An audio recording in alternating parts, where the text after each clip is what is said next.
So in here we have what could be the best field watch on AliExpress.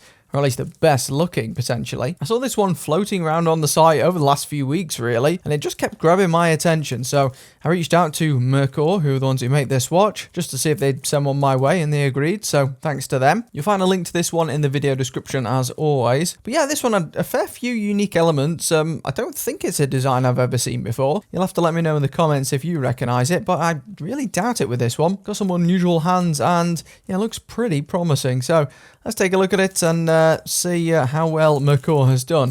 Well, I say Merkur, but this is actually, I think, from their sub-brand Seizen. And I have looked at a Seizen or two in the past, and they were pretty good, very similar to Merkur. Don't really know what separates the two. And there she blows.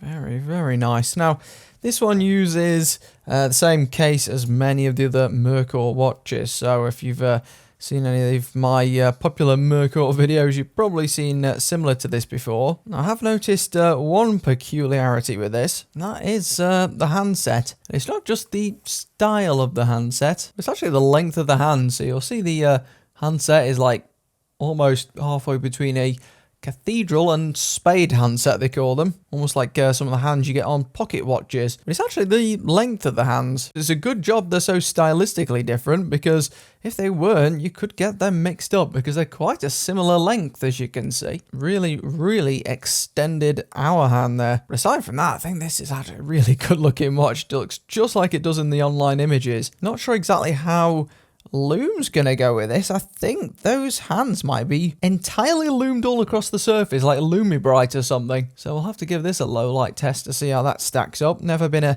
big strength of Merkur watches, but yeah, really cool design with that 24 around the edges, with the 24 starting at the bottom. I can't say I've quite ever seen it that way round before. From memory, this one contains a Seagull ST16 movement or something? Yeah, that's right, Seagull ST16 automatic. And it's not often you find automatic movements in Merkur watches. Yeah, I can definitely feel the rotor in there. Most Merkur watches tend to be hand wound. And it's got a reasonable beat rate actually on there as well. Doesn't look too stuttery or anything. Let's see if this one hacks. Yes, it does. Doesn't have a screw down crown though on this one. This one has this really quite unusual 24-hour arrangement with 24 sitting at the bottom here. And what you'll notice is that a full rotation of the minute hand only moves the hour hand about half of what it would on a typical analog watch. So that actually tracks through a full 24 hours basically. It doesn't pass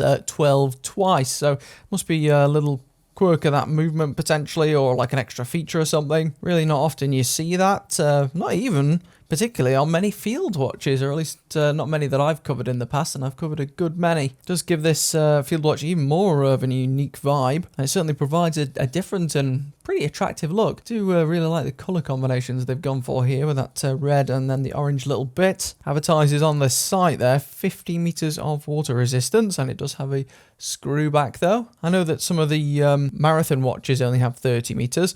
That's actually another point of comparison with this one. So this dial I just think is gorgeous, but you can actually also get this one in a completely different case basically. Same dial, just a much kind of chunkier looking case. And that other case reminds me of this one, if I can grab it. Yeah, this marathon, I think this one's called the Officer's Mechanical, or it's called something different these days maybe. But the other version of the Seizen basically has a enlarged, cloned version of this case with this unusual shape here. I've just noticed something on the side as well. That looks like a helium release valve or something there on the side. That's quite peculiar. Not sure quite what else that could be. Doesn't seem to press or activate anything. Very unusual. But yeah, you can also get this with a blasted finish rather than the standard brushed finish that it has. But personally, I think this one goes relatively well already. I think it suits the overall design here quite well. Has a domed and very, very clear mineral crystal here. This watch, I mean, currently it's selling for 133 on AliExpress here with no discount codes, but I've seen it for much, much less than that before now. You know, you should be able to get this for around 100 flat with discount codes, or just waiting for the right time to purchase. Don't think it's quite worth like 133 plus. Stainless steel case here. This is definitely 316L from the feel of this, and it's got a pretty good finish. Nice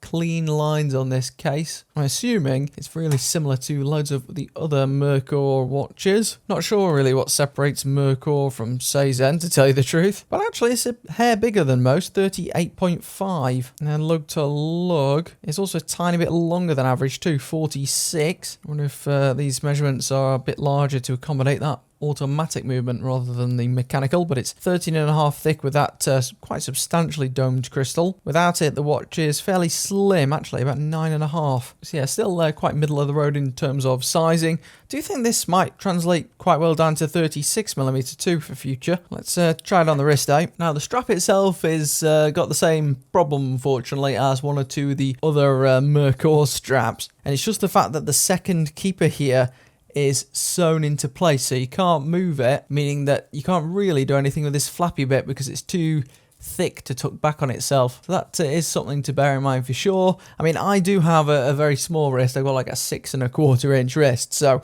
many of you might not have that problem whatsoever. You know, if your wrist is like half an inch bigger than mine, you'll probably be fine, but certainly something to bear in mind. And yeah, I think it looks awesome on wrist. Probably a tiny bit too big for me in all honesty, but my wrist tends to accommodate 36mm watches the best, and it wears relatively slim, not super thin though. I think on a different strap, this one could look killer. And I do like the fact that with Seizen, a bit like with some of the other Merkur watches, which just have like a Chinese logo on them, they aren't trying to mask the origin of the watch. You know, they're not trying to pretend to be European or something. This is a really intriguing attempt to field watch, and certainly one I'd be interested in. You know, if this came in 36, I would probably buy it. Oh, that one really comes alive under low light. We'll see if all those outer areas are actually loomed or not.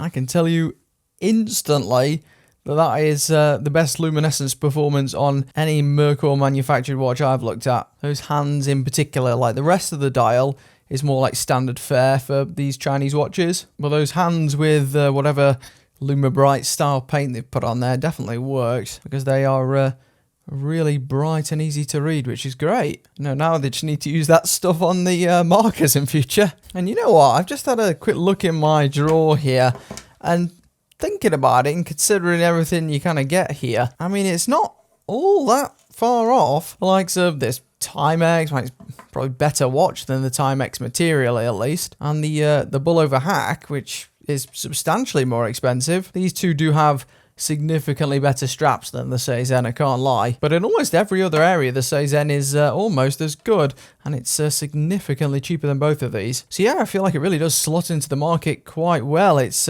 mainly up against quartz watches still at that price. As I always do with these AliExpress videos, I'll link any discount codes I've got in the video description for you too. So you might be able to get this one for even less. It doesn't have a model name though. Still not sure why they don't give them model names. Just called, you know, 50 meter field watch. Yeah, I kind of feel like this one deserves a name, really.